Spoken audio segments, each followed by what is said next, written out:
Ever since I felt like I was becoming a beast wolf every night, I always had a strange feeling that someone I was really close to had the same problem. Could one of my closest friends be like me? Let me tell you a story about a time I suspected my own little sister Alyssa was not who I thought she was. Not long ago, me and Alyssa were playing outside during broad daylight as usual. We loved to play together as we were truly best friends, and even though we weren't blood related, we considered ourselves big brother and little sister due to how well we got along. Sadly, Alyssa had to go home soon as it was getting rather late and she didn't want to be out in the dark alone, so she went home rather early. That night, I got a call from Alyssa's mother that she wasn't feeling well. I asked her to please make sure that Alyssa was okay, as I did care about her. She said, "Alright, will do, and I'll update you soon." So, after hearing that, I hung up and I just carried on with my night, such as brushing my teeth, getting ready for bed, all that jazz.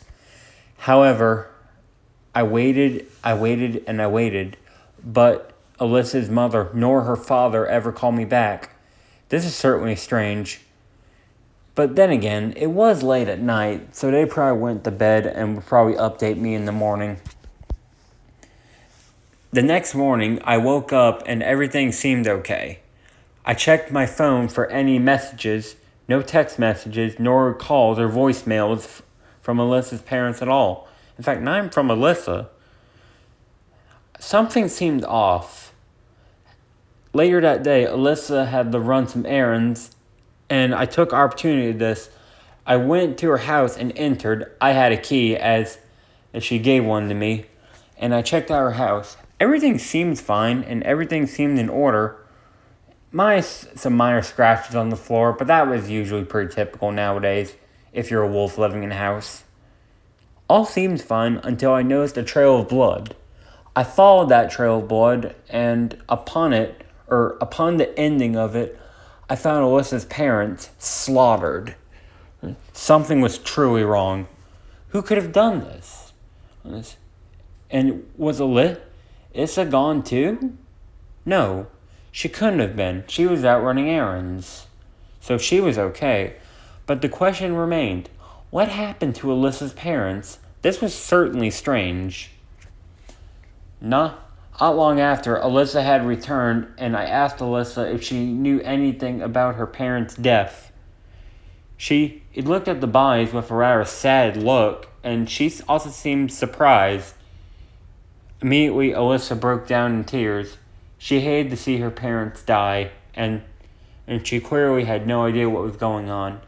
I offered to be there for her as she seemed rather shaken up. She said she appreciated my offer, but she felt like she needed to be alone for a bit. Usually I don't like to leave my friends alone when they're sad, but since Alyssa insisted, I decided to leave her be. That night, I was actually walking by Alyssa's house when I saw something strange. A very orange-looking light in the window of Alyssa's room. Could something be wrong? All of a sudden, I smelled smoke. Was her house on fire? All of a sudden, fire did break out from Alyssa's window. However, it did not spread to the rest of the house, which is certainly strange. Usually fire would spread, but this one was not. This is certainly strange. As such, I entered the house and saw what was going on.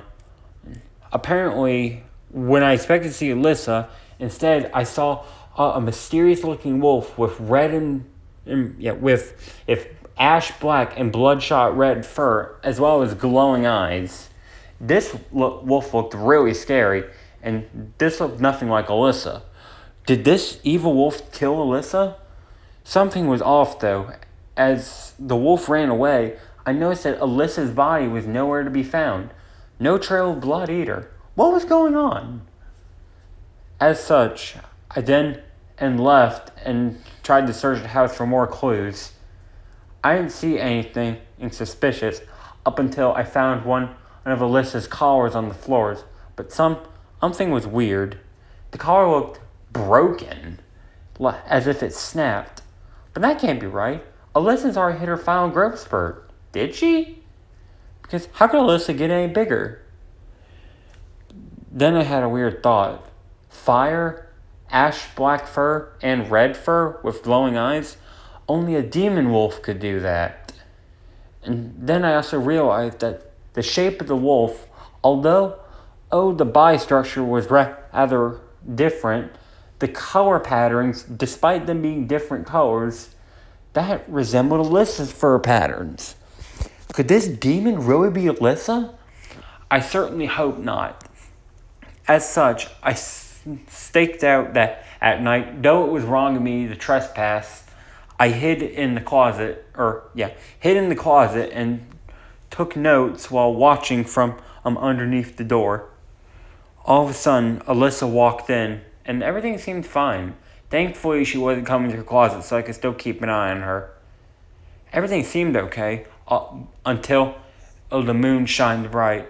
At that moment, Alyssa's body got engulfed in flames, and the next thing I knew, her fur colors changed from her beautiful timber wolf pattern into an evil blood red and ash black demon wolf pattern. I was right. Alyssa was this demon wolf. But how could this be possible? Was she cursed from the start? Did she have the same beast wolf curse that you once had? What was going on? I quickly bursted out of the closet and tried to pin Alyssa. She tried to launch fire at me, and she clearly was not herself. I fought hard, but I could not overpower her. Just as she was about to strike, the moonlight affected me as well. I took my beast wolf form, and I was able to conquer her. Me and her had a fierce battle, and the next thing we knew, both of us were laying on the ground exhausted. At that point, I noticed Alyssa still had her demon wolf fur patterns, but she looked rather sad. And she was truly sad. And she spoke the words, "Please help me, spirit. I know I'm a demon, but I don't want to hurt anyone. Not anymore." I replied calmly and told her that I would always be there for her no matter what she was. In time, we started to like our new forms. Alyssa got a kick out of being a demon and used her demonic powers for good, and since I now had full control over my beast wolf form, I decided to use that to my advantage as well. I was very useful, as was Alyssa. At the end of the day, though not many people would accept monstrous wolves, me and Alyssa decided that no matter what we were, we would always be friends. And besides, you don't judge a book by its cover. Nowadays, me and Alyssa are now living the life as monstrous wolves. Me as a beast wolf and her as a demon wolf. And despite the scary experience I had, me and her agreed one thing. This will be a story we'll be laughing about in the future. Because, like most legends say, monstrous wolves never seem to die.